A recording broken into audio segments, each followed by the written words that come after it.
me choke you down just like a pill.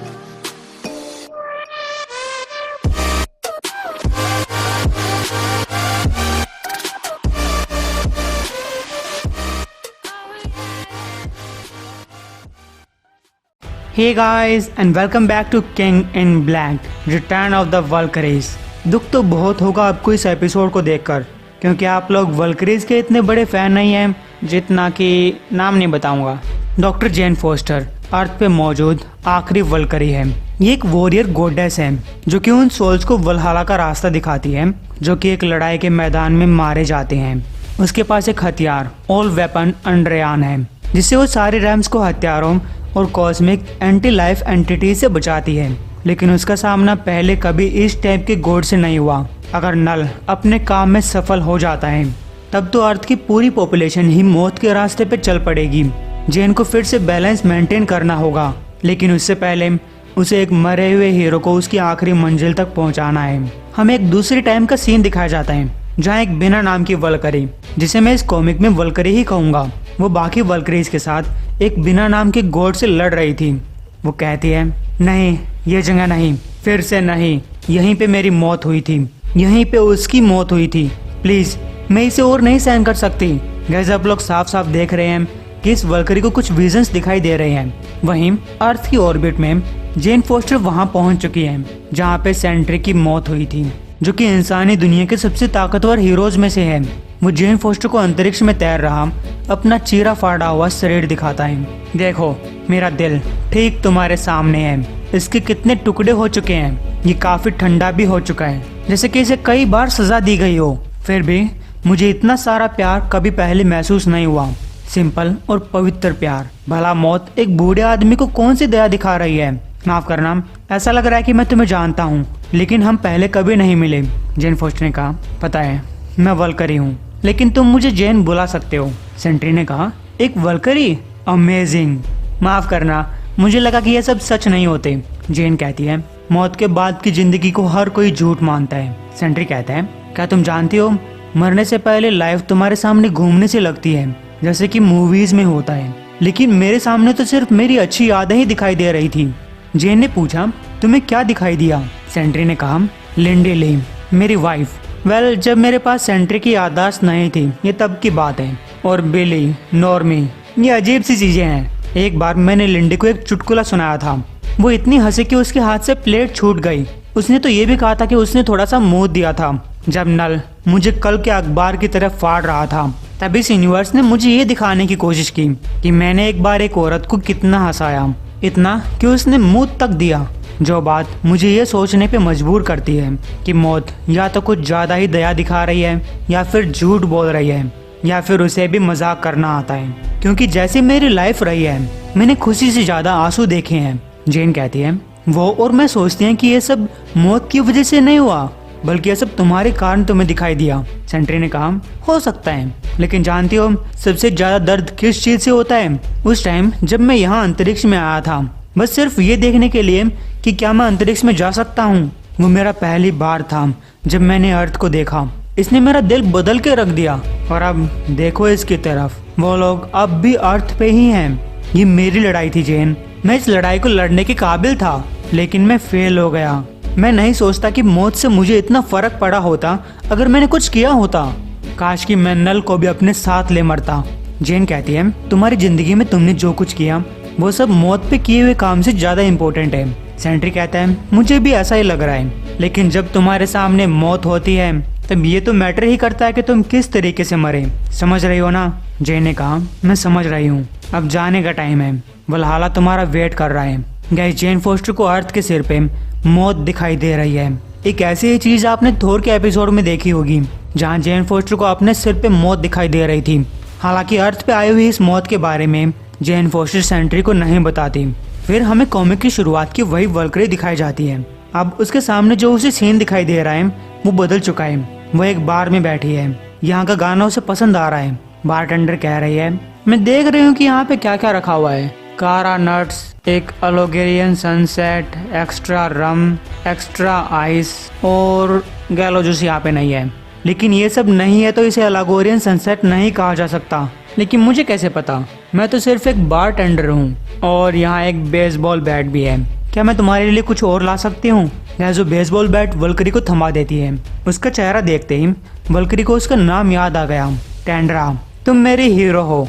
तभी एक आदमी कुर्सी लेकर उसकी तरफ हमला करने बढ़ता है। तुम्हें लगा तुम बचकर निकल जाओगी, लेकिन वल्करी ने उसके सिर को जोर से बजा दिया। ठन। वो पूछती है कोई और सेवा करूं? तभी उसे अपनी ड्रिंक के नीचे बोर्ड पे लिखा हुआ दिखाई दिया, तुम मरी नहीं हो, फंसी हुई हो, यहाँ से बाहर निकलने की कोशिश करो।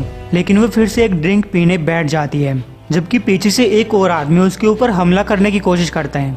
इधर वल्करी एक मीडियम के थ्रू सेंट्री को वल्हाला की तरफ ले जा रही है। वो टाइम और स्पेस के थ्रू ट्रेवल नहीं कर रहे, बल्कि कॉन्शियसनेस के थ्रू ट्रेवल कर रहे हैं। हालांकि जेन फोस्टर इस जगह को समझ तो नहीं पाई, लेकिन वो इस एरिया की काफी रिस्पेक्ट करती है। कई बार ये रास्ता काफी लंबा हो जाता है, कई बार छोटा होता है, लेकिन जैसे ही वो पहुंचेंगे वल्करी को अपने काम के लिए तैयार रहना होगा। उसे सेंट्री को वहां पे छोड़ना होगा। हालांकि वो इस जगह में मौजूद खतरों के बारे में नहीं जानती। जेन पूछती है तुमने लिंडी को वो कौन सा जोक बताया था जिससे कि उसने मुंह दिया? सेंट्री ने कहा वेल हम डिनर बना रहे थे और वो आलू उबाल रही थी। तो मैंने कहा हे लिंडी, क्या तुम जानती हो कि पानी को होली वाटर कैसे बनाया जाए? तुम्हें इसे उबाल कर इसके अंदर से हल को निकालना होता है। गैस यही वो जोक था, लेकिन इस पे जेन फोस्टर को बिल्कुल भी हंसी नहीं आती और ना ही हमें, क्योंकि मुझे इंग्लिश के जोक इतनी आसानी से हिंदी में कन्वर्ट करने नहीं आते। सेंट्री ने कहा वेल अगर तुम वहाँ होती तो तुम्हें जरूर हंसी आती। अब तक ये लोग सेलेस्टियल की एक कब्र के पास पहुंच चुके हैं। ये बिना सिर वाली सेलेस्टियल की बॉडी उम्मीद से काफी ज्यादा बड़ी है। इसमें कोई आवाज नहीं हो रही, लेकिन वल्करी फिर भी उन्हें सुन पा रही है। कुछ चिल्लाती हुई आवाजें जो कि सेलेस्टियल की बॉडी में वाइब्रेट कर रही है, जो काफी लंबे टाइम से यहाँ पे हैं और काफी उतावली हैं। वल्करी को दर्द की आवाजें सुनाई दे रही हैं, लेकिन उसे समझने में बहुत देर लग गई कि ये उसकी लड़ाई नहीं थी। आखिर तुम उनसे कैसे लड़ सकते हो जो पहले से ही मरे हुए हैं? उधर वल्करी बार से बाहर निकलती है। टेंड्रा ने उसका थैंक्स बोला और साथ ही उसका नाम बोलने की भी कोशिश की, लेकिन वल्करी ने उसे बीच में ही रोक दिया। नहीं, मेरा नाम मत बोलना, मैं आज के लिए नाम नहीं यूज करती। और यू आर वेलकम, मैं तुम्हारे लिए इतना तो कर ही सकती थी। लेकिन गाइस वो अपनी ड्रिंक को साइड में फेंक देती है। ये सच नहीं है। तभी उसके सामने एक आदमी अपीयर हुआ। सच तुम्हारी इमेजिनेशन के ऊपर डिपेंड करता है। वल्करी ने कहा इस बात का कोई मतलब नहीं है। गैस वल्करी को ऐसा लग रहा है कि वो पहले भी ये सब देख चुकी है, कर चुकी है। गैस ऐसा लग रहा है कि यहाँ पे जो कुछ होने वाला है वो वल्करी पहले से ही जानती है। आदमी ने कहा चर्चिल ने कहा था कि तुम्हें पता होगा।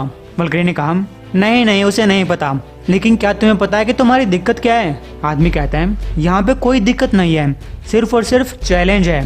वल्करी ने कहा हाँ यही सब बोलते रहो लियोनार्ड, खैर आगे चलते हैं। तो तुम मुझसे कैसे लड़ सकते हो जो पहले से ही मरा हुआ है? लेकिन ऐसा लगता है कि वल्करी लड़ सकती है।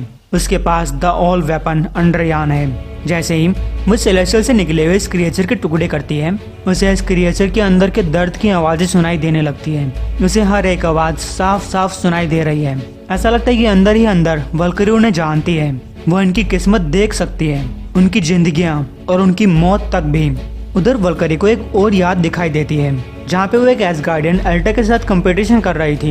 एल्टा ने कहा तुम्हारे अंदर से दारू और लड़ने की स्मेल आ रही है, फिर से दिन में शराब पीने लग गई।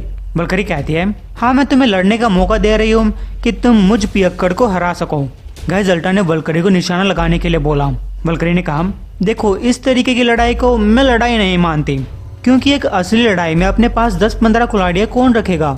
एल्टा कहती है देखो तुम फिर से बकवास तो मत ही करो। वल्करी ने कहा मेरा मतलब कि हम चाकुओं का इस्तेमाल कर सकते हैं, तुम बहुत से चाकू अपने पास लेकर जा सकती हो। एल्टा कहती है तुम बातें बनाना बंद करो और अपना निशाना लगाओ। लेकिन तभी वल्करी को वहाँ पे किसी की आवाज सुनाई दी, इसे यहाँ से बाहर निकालो। एल्टा ने कहा अरे नहीं वो कोई आवाज नहीं थी, तुम यहाँ मेरे साथ रहो। गाइस वल्करी समझ चुकी है कि कुछ तो गड़बड़ है, और अब तक आप लोग भी समझ गए होंगे ये वल्करी उस सेलेस्टियल के अंदर है और ये बात उसे यहाँ से बाहर लेकर जाओ। जेन फोस्टर अपने घोड़े से कह रही थी। घोड़े ने कहा तुम्हारे बिना नहीं जाऊंगा। जेन फोस्टर कहती है चले जाओ मिस्टर हॉर्स, ये रॉबर्ट के पीछे पड़े हैं, उन्हें सेंट्री की सोल चाहिए। गाइस सेंट्री भी इस काले से मटेरियल से लड़ने लगा। हम तुम्हें छोड़कर नहीं जाएंगे, मौत भी मुझे लड़ने से नहीं रोक सकती। जेन कहती है ये सब मरी हुई सोल्स हैं जिन्हें सेलेस्टियल की लाश ने करप्ट कर दिया है। शायद तुम्हें पता नहीं होगा, लेकिन कुछ चीजें मौत से भी बुरी होती हैं। उधर वल्करी को फिर से वही सीन दिखाई देता है जो कि वो एक बार पहले भी देख चुकी है। जहाँ उसकी मौत हुई थी। वो जानती कि ये सब सच नहीं है। अब उसे इन सब से डर नहीं लगता। हालांकि यहाँ पे मौत काफी ताकतवर है, लेकिन वो मेरा बाल भी बांका नहीं कर पाएगी। और मेरे दोस्तों की ये चिल्लाने की आवाजें मेरे कान छेद रही हैं, लेकिन मेरा दिल नहीं। मैं जानती हूँ कि ये सब सच नहीं है, लेकिन यहाँ पे कुछ तो सच है, कुछ जिंदा सा है। इन सब के पीछे मैं उसे फील कर सकती हूँ। शायद मैं उस तक पहुँच पाऊँ। गैस बाहर वो मटेरियल घोड़े के ऊपर हमला कर देता है। सेंट्री ने कहा, मुझे इतना सारा दर्द क्यों हो रहा है जबकि मैं पहले ही मर चुका हूँ। गैस सेंट्री की आवाज भी उन बाकी सब आवाजों के साथ मिल जाती है जो कि पहले से ही उस सेलेस्टियल की लाश में थी। वल्करी उसे बचाने के लिए अंदर कूद पड़ती है। मैं आ रही हूँ, चिल्लाते रहो।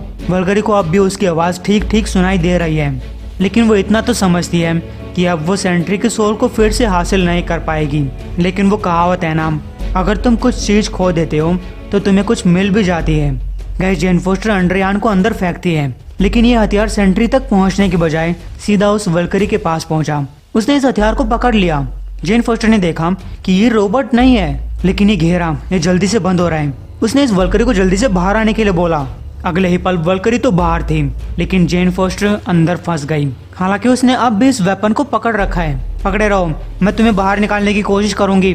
हे एसगार्ड के घोड़े, मेरी थोड़ी मदद करो। हॉर्स ने कहा, मैं तुम्हारी मदद जरूर करूंगा, मैं एक अच्छा घोड़ा हूँ। जेन कहती है, मैं पकड़ रखी हूँ, लेकिन जल्दी करो। हॉर्स ने कहा, मैं वल्करी के बिना यहाँ से नहीं जाऊंगा। वल्करी कहती है, अरे मैं तुम्हारी वल्करी को पकड़ रखी हूँ, तुम उड़ने का काम करो। गाइस मिलकर ये दोनों वल्करी को सेलेस्टियल के उस ब्लैक मैटर से बाहर निकाल लाते हैं। हालांकि अब वल्करी के पास सेंट्री की सोल तो नहीं है, लेकिन अब उसे एक और साथी मिल चुकी है।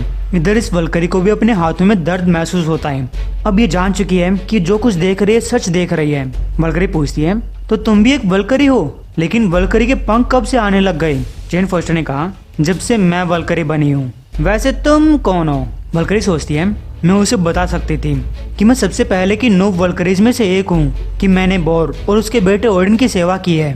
लेकिन वो जेन फोस्टर को सिर्फ इतना ही बता पाई, मैं हूँ नो वन। तो गाइस उम्मीद आपको ये वीडियो पसंद आया होगा। देखो यार, सेंट्री की सोल तो हाथ से निकल गई। इसमें आप भी कुछ नहीं कर सकते, मैं भी कुछ नहीं कर सकता, और मुझे लगता है कि वल्करी भी कुछ नहीं कर सकती। मेन स्टोरी को आने में अभी 15 दिन बाकी हैं। तब तक के लिए अगर आप साइड स्टोरीज देखना चाहते हैं तो इस वीडियो का लाइक टारगेट है 1400 लाइक्स का। उम्मीद आप जल्दी पूरा करवा देंगे।